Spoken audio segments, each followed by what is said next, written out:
الحمد للہ رب العالمین والصلاة والسلام علی رسولہ الکریم وعلی آلہ واصحابہ اجمعین بسم اللہ الرحمن الرحیم۔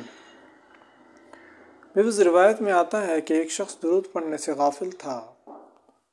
اس نے ایک دفعہ خواب میں آپ صلی اللہ علیہ وسلم کی زیارت کی تو اس نے دیکھا کہ آپ صلی اللہ علیہ وسلم نے اس کی طرف التفات نہیں فرمایا اور رخ انور اس سے پھیر لیا۔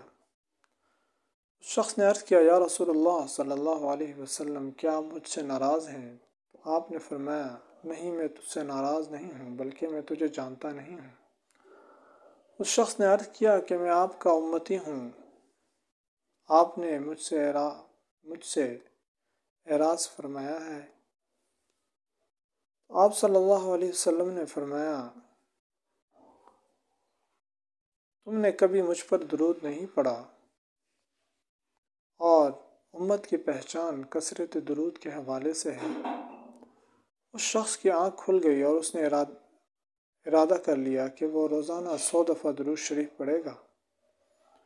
اس نے اپنی زندگی میں یہ معمول بنا لیا اور کچھ عرصے بعد جب اس کو دوبارہ زیارت رسول صلی اللہ علیہ وسلم نصیب ہوئی، آپ نے فرمایا، ہاں، اب میں تمہیں اچھی طرح پہچانتا ہوں اور قیامت کے دن تمہاری شفاعت کروں گا۔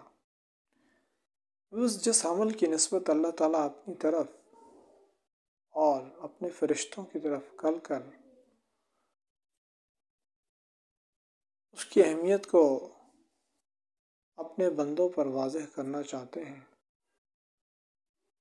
کہ کسی صاحب عقل کے لیے اس عمل کی اہمیت کو سمجھنے کے لیے یہ کافی ہے کہ اللہ تعالیٰ اس کو اس بات کی ترغیب دے رہے ہیں کہ وہ ان رحمتوں کو اپنی طرف متوجہ کر لے جو درود پڑھنے پر نازل ہوتی ہیں۔ اللہ تعالیٰ ہم سب کو کم از کم ہر روز 100 دفعہ درود شریف پڑھنے کی توفیق عطا فرمائے، کیونکہ ہم سب اس چیز کے محتاج ہیں۔